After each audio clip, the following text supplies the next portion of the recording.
Mid day মিলের যে টাকাটা ধরা ছিল সেই টাকাটাই তো খরচ হয়নি। 30 লক্ষ পড়ুয়ার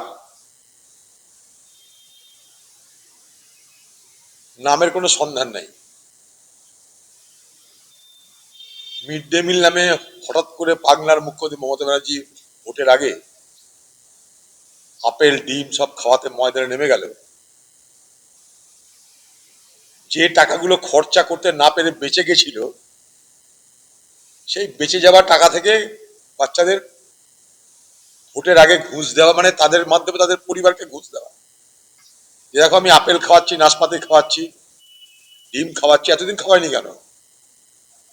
আমি তো সারা বছর কেন দিচ্ছেন এগুলো? বাচ্চাদের নিউট্রিশন অর্থাৎ খাদ্যে যে নিউট্রিশন দরকার, সেগুলো হঠাৎ ভোটের আগে কেন দিতে হচ্ছে? আরো 30 লক্ষ বাচ্চা কোথায় গেল?